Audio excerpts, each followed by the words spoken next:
Hello there. Welcome back to my channel, everyone. Today we're doing another book review, and that is The People We Meet on Vacation by Emily Henry. I thought this was only appropriate. I just got back from my gig in Ohio. I leave tomorrow for vacation, so I thought, why not procrastinate on packing and talk about this book a little bit. Also, if you see all of my bruises, do not be concerned. That is all from tearing down Hamlet. I'll probably make a video about that later, but nothing to be concerned about here, folks. So, let's get into The People We Meet on Vacation. First of all, love Emily Henry. Fell in love with her last year when I read Beach Read, and this book really solidified a lot of things that I think I fell in love with Beach Read. Her stories are great, but her characters and this just believability about them, and probably I was really focused on characters when reading this because I'm struggling with myself in my own writing some characters, so I was really focused on Poppy and Alex and just really fell in love with them. So what I really enjoyed about this book from page 1, and I'm not going to ruin the beginning for Yins because it's a really dope beginning, but it felt like a rom-com. Like, it was very cinematic in that way. Beach Read was great, and I really enjoyed it, and I could see it as a movie in my head, but I thought there are definitely things we'd have to cut out and change. This feels like if I gave this to a director, we could start shooting tomorrow. No ifs, ands, or buts. There was something so cinematic about it and so timeless, if not, not cliched. And it's the funniest thing because even certain things that I think people would consider cliches feel very fresh and new and inspiring. So a little bit about the book. Alex and Poppy are college friends. They met in Chicago at university and found out that they're actually from, there's East Linfield and West Linfield, and they're in Ohio. So they each grew up, one grew up in East Linfield, one grew up in West Linfield, and Poppy hates it. Alex is like, no, I like small town Ohio. It's great. There's nothing wrong with small town Ohio. I've been there. It's really great. But I understand Poppy. Poppy wants to travel and do all these things. And they meet, and she's like, we're never going to be friends. And of course, they turn out to be best friends because opposites attract, as they do in life. And the story goes back and forth with time, showing this summer and all of the previous summers of their lives from the time that they met and all of the trips and adventures that they had gone on together and life in between those trips. So that was something I really enjoyed. Beach Read doesn't go back in time, and when Emily Henry wrote Beach Read, there were moments of just the main character kind of explaining what had happened in the past, and even though it was in detail, there was never just a proper flashing back. This goes from the chapters titled This Summer to 5 summers ago, 6 summers ago, 2 summers ago, this summer, 9 summers ago, this summer. So it jumps around a lot in that sense, and I like that. There was really no rhyme or reason. That's a lie. What I liked, I think especially, was you could have 2 or 3 chapters about this summer and then a chapter about 2 summers ago. It didn't always have to be this summer, X number of summers ago, this summer, X number of summers ago, because I think that creates patterns. And it just becomes sort of lazy because it's plot point in the present, explanation of the plot point in the past. It wasn't like that. She has this really nice way of dropping. It's weird to call it foreshadowing because she'll drop something in the present and then go back in 3 chapters to 4 summers ago, and that piece of information is important. So it's like foreshadowing before the past. But I liked that, and I liked that what she did drop was memorable, and she trusted the audience to remember that and to go back, excuse me, and reread that and go back and read how that had happened and what had happened and why. I love these characters. Poppy and Alex are incredible, and incredible in their realism. Poppy, I really enjoyed when we meet Poppy kind of proper. She has her dream job, her dream life, and she's unhappy. And I thought about how important that is to show, because people always think if you have everything you've ever wanted, you should be happy. And that's not always the case. And the other thing is, you can't run away from your problems. Trust me personally, tried. It doesn't work. People always think like, oh, if I just leave Ohio, like in this case, if I just leave Ohio, everything's gonna fall into place. That may happen, but more likely than not, it's not. And all you were doing is creating more distance that's ultimately not going to lead to anything but maybe more problems. But yeah, Poppy lives in New York, is a travel writer, a travel blogger for a big magazine. Her best friend is an influencer. And I liked that I think her friend's name is Rachel. I don't want to run back here and look, but she wasn't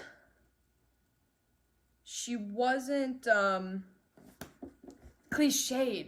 She liked what she did, and she showed the influencer life, but she also volunteered at dog shelters and was really dedicated to like making sure animals got treated fairly and found homes and all of that sort of thing.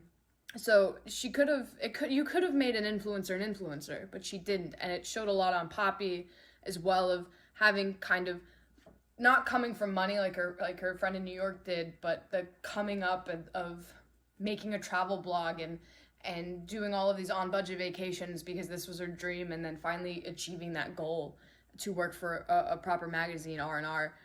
So I liked that. I liked Alex a lot.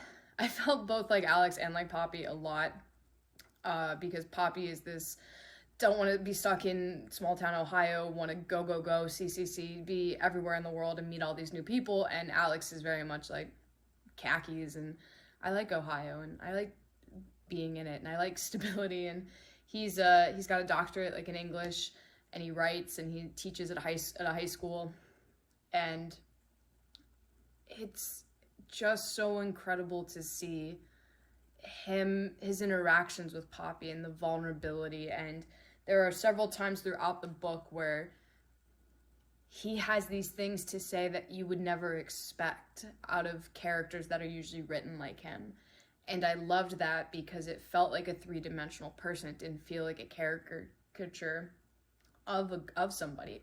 Alex felt so real and so valid in all of his feelings and emotions, from his past to his present to his future.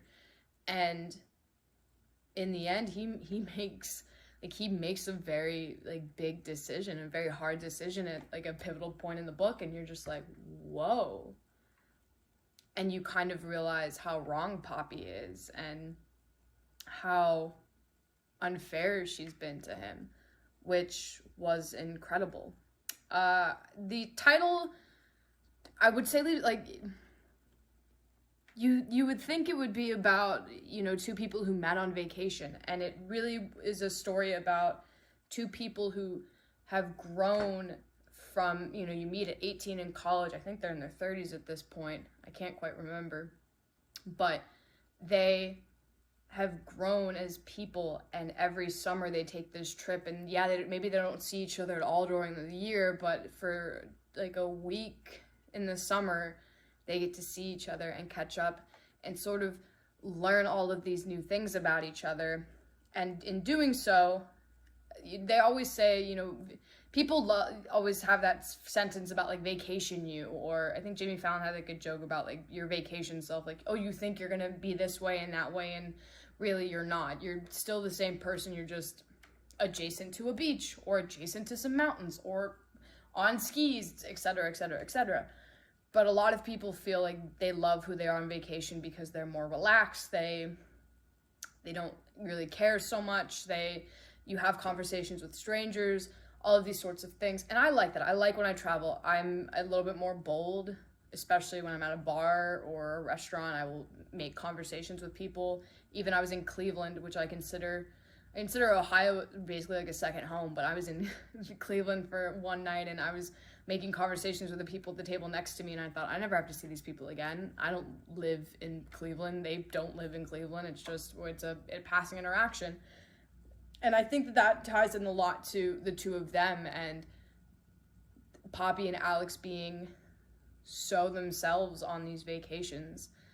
And it's almost sort of funny because when it's the only time of year you get to see somebody or is on these like little trips, yes, you get vacation them, but you also, that's your opportunity really for the year to be like, oh, this is who I am now, this is what's going on, even though they text and they have phone calls and all of that stuff. So it's interesting. Also, like the background characters they meet, the actual like people they meet on vacation, very interesting, very good.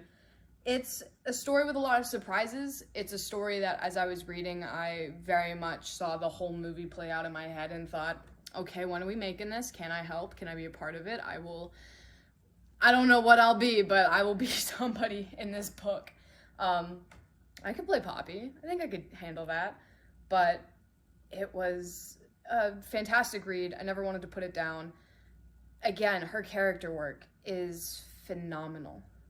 To make characters who have such heart and such depth, and the way that she sprinkles everything throughout. It's so easy to exposition out to wazoo, but to hold on to something and to let that be a through line and to never let us forget about it, but to show the ups and the downs as well. Like as most things happen, there was a big break off, I think 2 years prior to the official start of this book. And you're always like, what was it? And you're picking up pieces left and right as it's going. But then you see like the good times as well. All the flashbacks aren't just to lead you up into the big catastrophic moment that happened that led to the whole process of the book being like the book and what goes on in it. It was, here are the good times. Here's the first trip that didn't go quite as planned. Here's the next trip that was so well. And here's the boyfriends that nobody liked. And here's the girlfriends that Poppy didn't think liked her. And here's, this is happening and that's happening and life's getting in the way. And it just felt, it didn't feel cliched like a rom-com. Rom-coms have beats, and this story does hit a lot of the same beats, but it doesn't hit all of those cliches that you would expect. And I think that's why I loved it, because I thought, when I started reading, I thought, I know where this is going. And boy, did I not know where it was going. Because Emily Henry is just so good at that part of storytelling. And plus, you can't hate these, even when you're like, they're being real jerks to each other, like just shut up and kiss. You're also just, you love them because you know people like Poppy, you know people like Alex. Maybe you are a Poppy, you are an Alex, but you know them and you love them, and you know and love vacations probably if you're a human being, and you know how you are on vacation and who you are. And that's why I'm stoked to leave tomorrow, because I know who I am on vacation and I love Vacation Brit.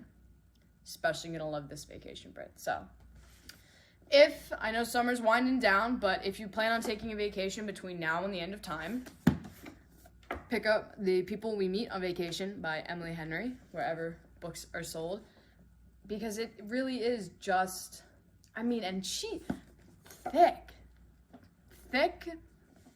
good feel to her, amazing story, and yeah, I love this book so much, I immediately started reading Book Lovers.